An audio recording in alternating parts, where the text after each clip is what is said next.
Tuned after our feature for a look at another special preview from Walt Disney Home Video.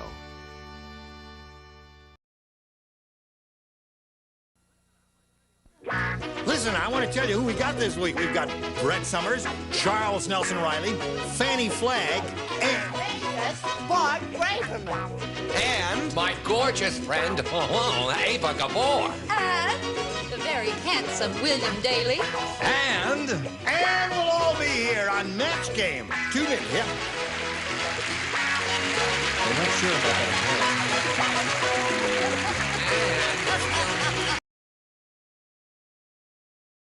Us for this special preview. And now, our feature presentation. BBC Sounds.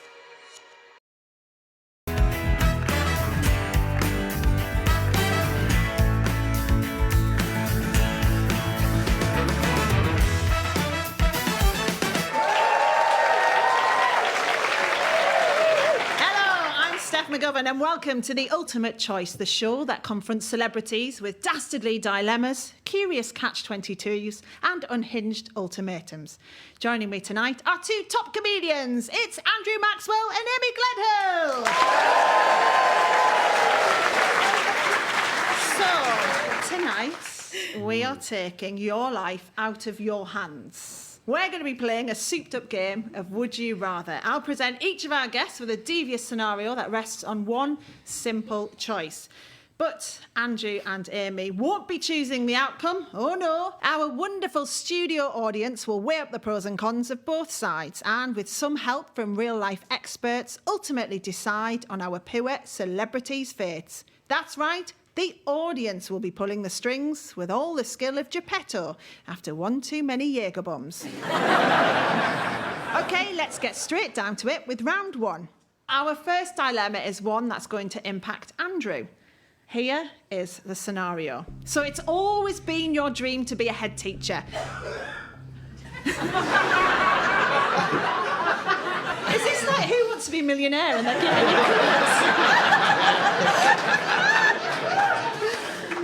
It's great that we can laugh about coughing indoors again. Here we go. It's always been your dream to be a head teacher. Mm-hmm. It's the culmination of a career in education, and the extra money won't hurt right now either. You go for interviews and two prestigious institutions come back with offers. You'll have responsibility for designing the curriculum, balancing budgets, keeping students in line, and everything else in between. The schools in question: Hogwarts School of Witchcraft and Wizardry or Grange Hill. Which job do you take? Well, I mean, they're both a bit magical, aren't they? Yep. They've both got the fantasy element to them. Hogwarts is obviously a magical school where young little wizards learn how to be big wizards. And if I remember Grange Hill correctly, Zamo used to chase a dragon. So what's your instinct telling you? Well, the Grange Hill gig's going to be harder, but I hate posh kids, so I'll go Grange Hill. Okie dokie. Amy, what are you thinking? Well, my first thought with Hogwarts is that there's a lot of stairs. There's so many stairs. You never see a lift. You never see an escalator. Do you know what I mean?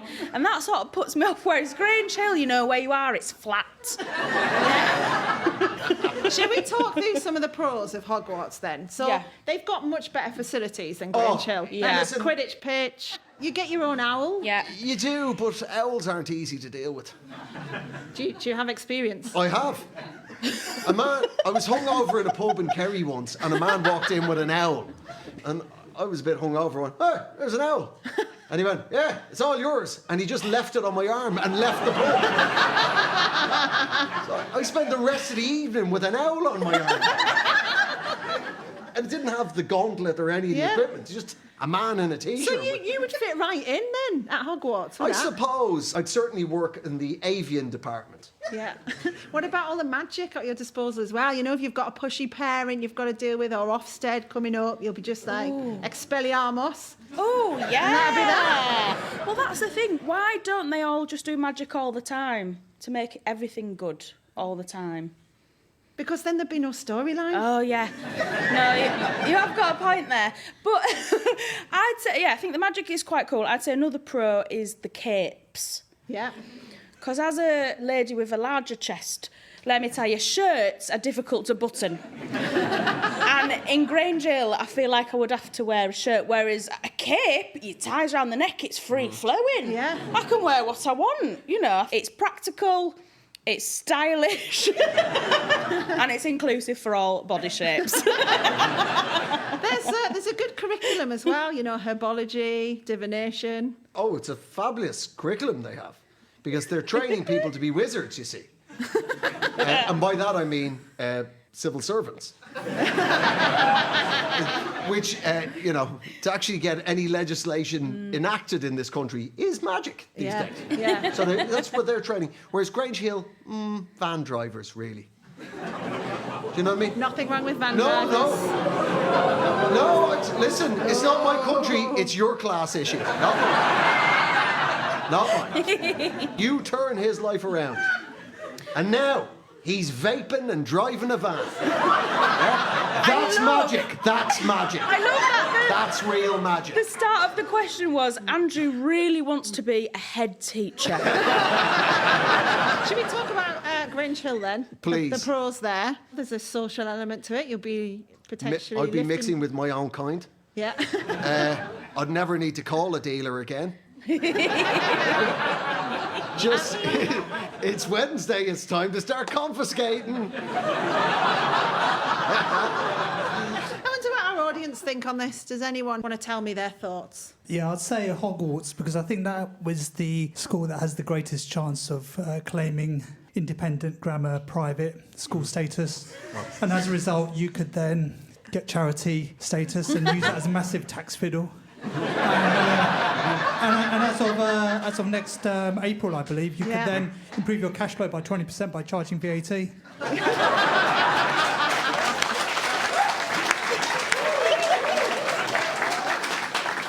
Well, I'm sure you are forming a view now as to which school you're going to send Andrew to run. But before you make your verdict, let's hear from an expert on the matter. Vanetta Spence is principal of May Park Primary in Bristol, and this is what she thinks. So the pros of Hogwarts, those lesson observations are going to be a lot of fun. I think the staff room chat will be interesting, you know, what they got up onto the weekend, how they get into grips with the new curriculum. I think how to manage the Ministry of Magic will be a challenge. I think the parents will be a challenge, especially those old established families. As a new head, they're going to be seeing how they're going to push me into doing what they want me to do. Establishing my own authority will be difficult. But I think the children will be fun. They'll undercut all of that. Oh, maintenance, what a nightmare. Honestly, that heating bill will be absolutely catastrophic. And those feasts, we'll have to have some serious words about how we pay for those free school dinners, because they are seriously epic, you know. Pros of Grange Hill, definitely the children, because they're going to have something about them, aren't they? There's going to be some grit there. No 2 days will be the same. But I think also the staff, everyone's going to be there for the kids, like a kind of mass staffing movement, because it's going to be too gritty to just be there just for jokes.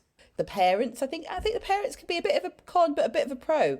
They are going to come up on a day, shout through the gates about how rubbish you are, and then it's going to turn into something amazing and pretty beautiful after once you've done the work. So I think that's pretty good when you're weighing it up.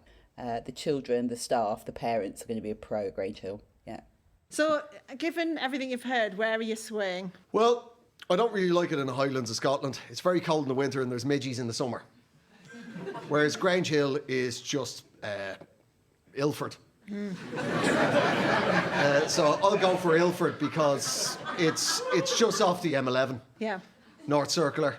If you hate it, you can leave really quickly. Which, by the way, is the actual town slogan of Ilford. It's not you deciding, though. It's our studio audience. So if you want to send Andrew to Grange Hill, give us a cheer. If you want to send him to Hogwarts, make yourself known. I see what's happening here. Well, I accept your challenge. Yeah, there we have it. The audience have spoken. In this scenario, Andrew is off to Hogwarts, where he'll try and get the young kids interested in the powers of herbology and try and get the teenagers a bit less interested in the powers of herbology. Right, it's time for round 2. Amy, it's your turn. And remember, the audience have your fate in their hands. So, you've been feeling poorly for weeks now. You decide it's time to see a doctor and get your symptoms checked out. But the waiting list at your local GP surgery is absolutely massive. After a little online research, you discover that 2 well-known doctors are offering free private consultations in your area. But which medical man do you go for? Dr. Hannibal Lecter? Or the love doctor himself, Barry White?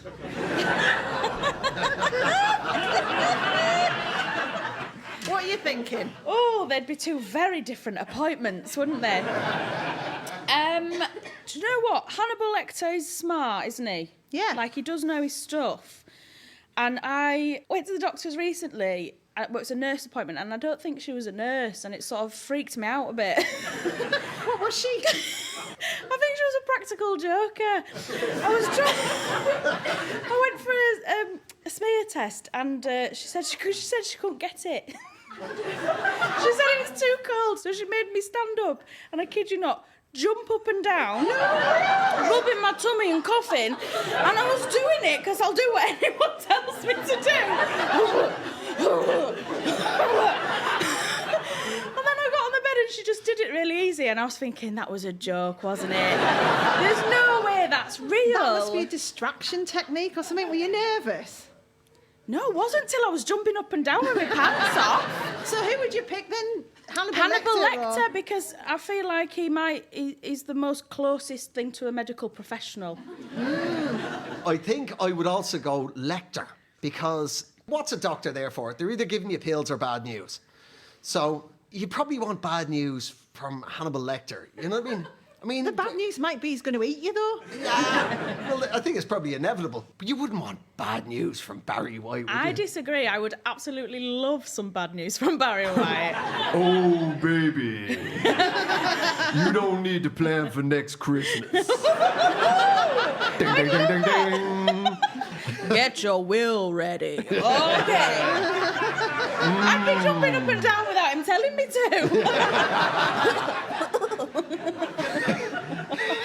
Which cat charity are you going to leave it all to? So you wouldn't be bothered that he had 0 medical training then? Oh, no, I've sort of swung completely the other way now. No, I'd be quite happy. I think I just want to have a nice time. I think that's what I'm looking for in my GP appointments. I just want a nice day out, you know. That's true. Don't you think he might exacerbate your symptoms as well, you know? Make you go weak at the knees, a racing heart. Oh, yeah. Give you a feeling deep inside. I am feeling quite warm just thinking about it. There was genuinely, late 70s in America, there was a birth rate spike. And the American government, Senate committee hearing, put forward evidence for the birth rate taking up as the music of Barry White. No way. Genuinely. His bedside manner's going to be good. Yeah. You happy with that? I think he's going to have warm hands, which I'm happy with. It would be relaxing. Do you know, the more I'm thinking about it, the more this is exactly what I want. I want just a lovely consultation with a kind, sexy man who, with a deep voice and a warm hand, who tells me everything's going to be okay. Thank you. I agree. Thank you very much. I think that's what we all want deep down. Should we look at Hannibal Lecter a bit more then? So Hannibal is more of a mixed bag. Yeah. I mean, he is a world-renowned clinical psychiatrist, isn't he? That's a plus. Experienced surgeon. Another plus. Yeah. He's a good listener who notices everything. Tick. Tick. Yeah. He's got an amazing memory, so he's not going to have to go through your notes trying to work out, you know, when you were last in. That is good. On the downside, he does eat people. But not loads and loads of people. Ah, you're right. You're right.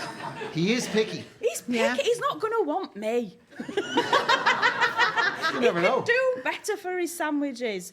I think I'd feel quite safe going to him. Should we find out what our audience think then? My real concern with Barry White is about the waiting lists. So I'm really concerned that I could be the first, but I also could be the last. Well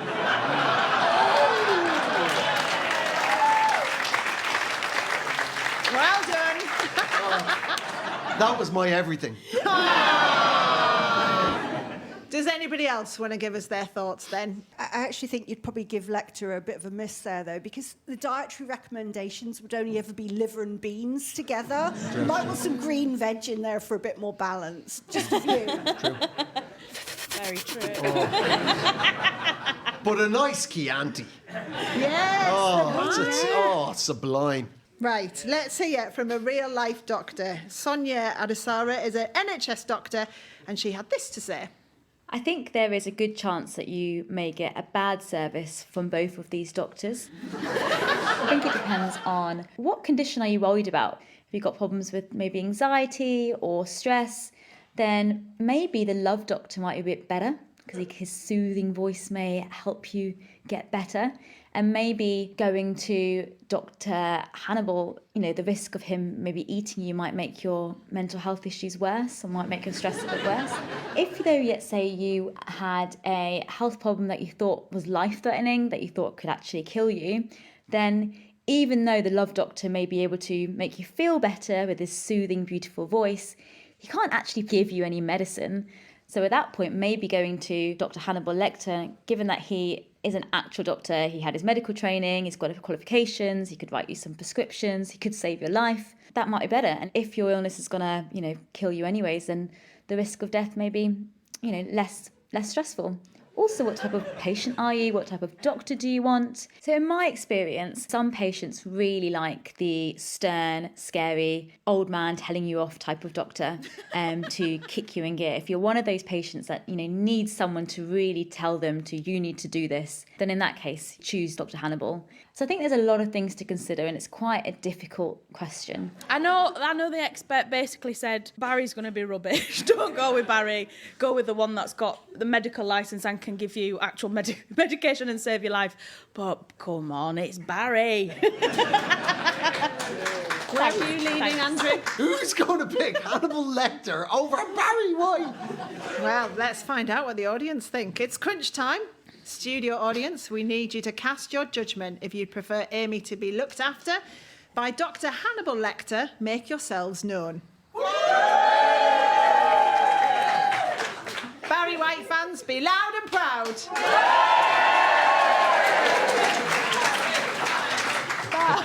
Barry. There we are. Barry White, your dreams have come true. I'm absolutely over the moon. You happy with that outcome? Yeah, I'm really happy. And I know this is only a fictional thing, but I'm going to see if I can make it happen. He's going to have to be an impersonator and it might get a bit weird, but this is... I've realised what my fantasy in life is now, so thanks for this. It's been a great experience. Another happy customer. And that's the end of round 2.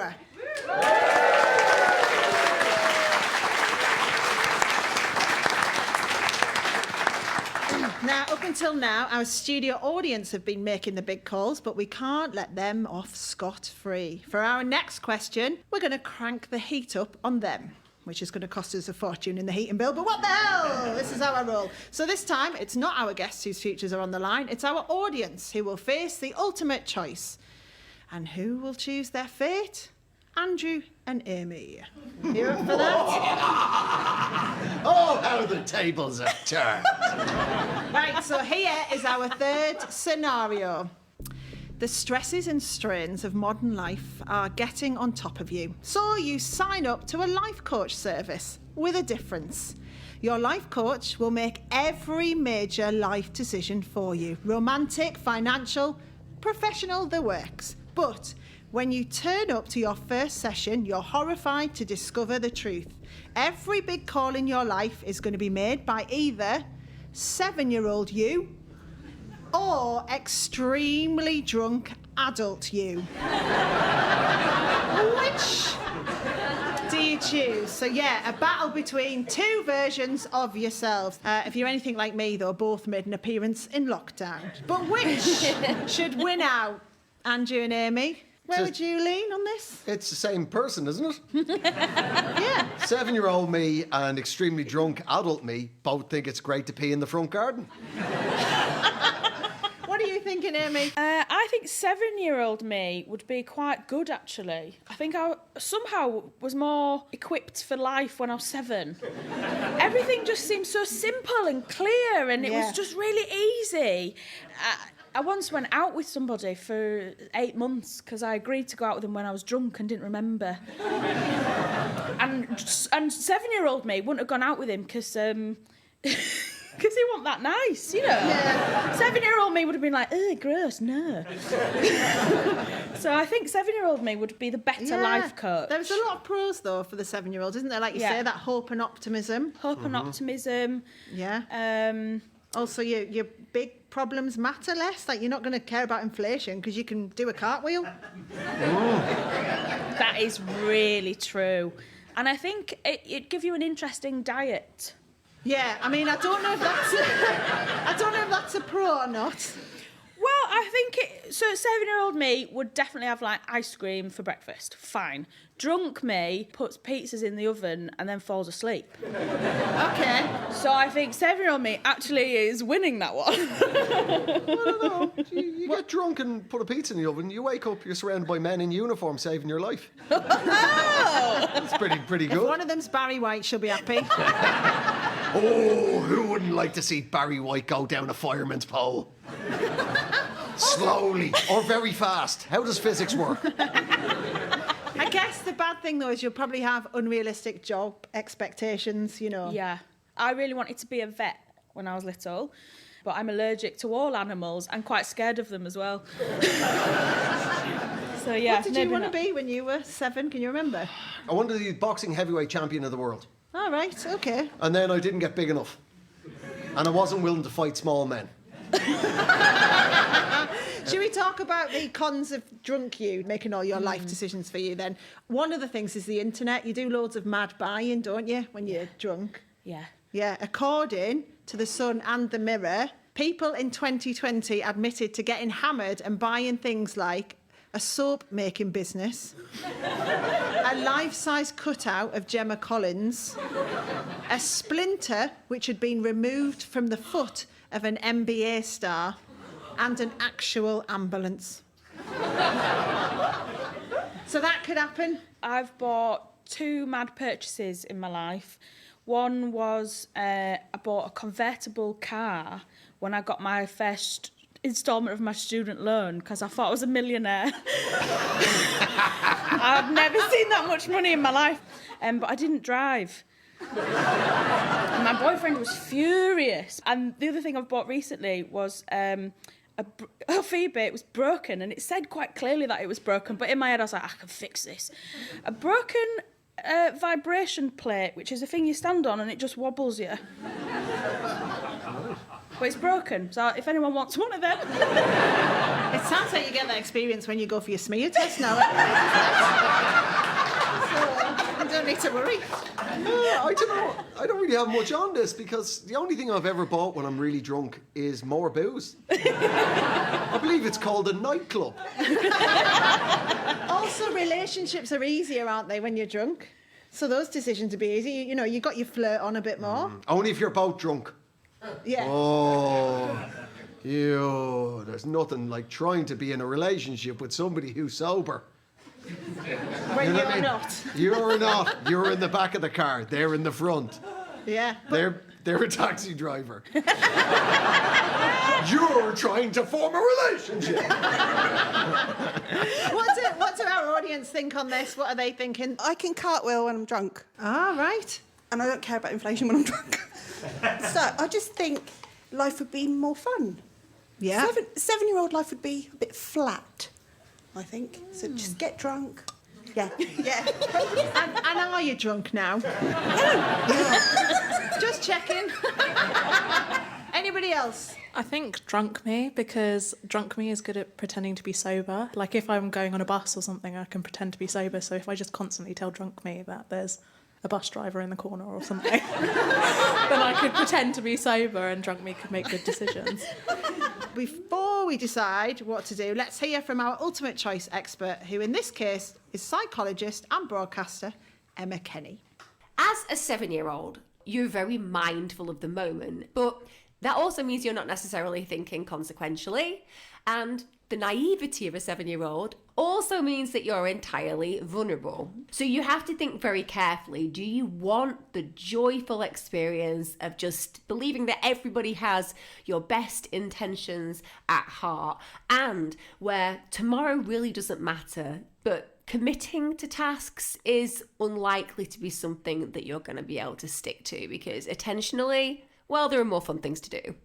The drunk you is far more likely to make you do things that, yes, are impulsive, but still with the adult cognition available to you to make sure that you don't do anything too crazy. Of course, the problem is the drunk you might also advise you to steal a bus. And of course, you'll probably wake up the next morning remembering absolutely nothing. So the 7-year-old you or the drunk you, well, I guess that comes down to whether you want to live in the very moment, or maybe at some points, just forget the moment altogether.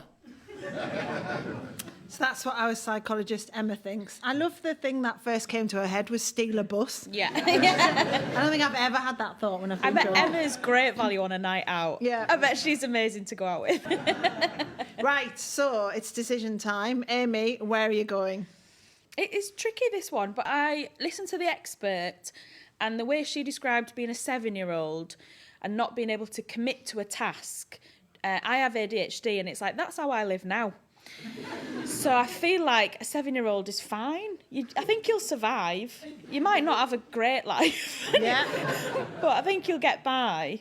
What do you think? I think 7-year-old would be Yeah? a very healthy way to live. Yeah. I mean, in the end of the day, no matter what crazy ideas they come up with, they've got to be in bed by 9 o'clock.